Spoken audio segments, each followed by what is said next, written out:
Well, welcome to the Startup Espresso.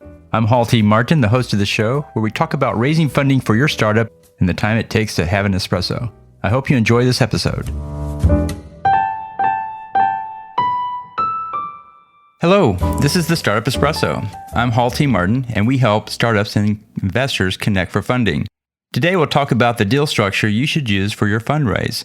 There's equity, and then there are convertible notes and safe notes. If you want a straight loan, there are also promissory notes. Equity agreements set the valuation for the company in various terms of governance, preferences, voting rights, and more. A convertible note is debt that is intended to convert to equity.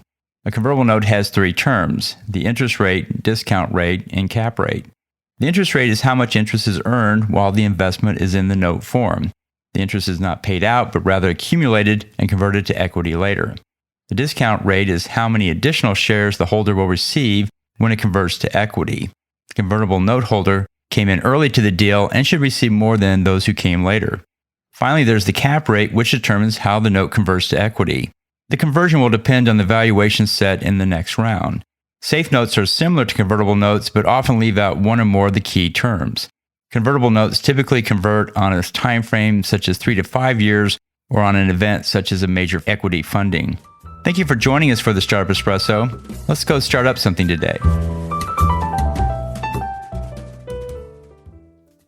Hall T. Martin is the director of Investor Connect, which is a 501c3 nonprofit dedicated to the education of investors for early-stage funding.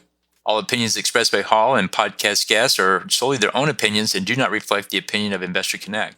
This podcast is for informational purposes only and should not be relied upon as a basis for investment decisions.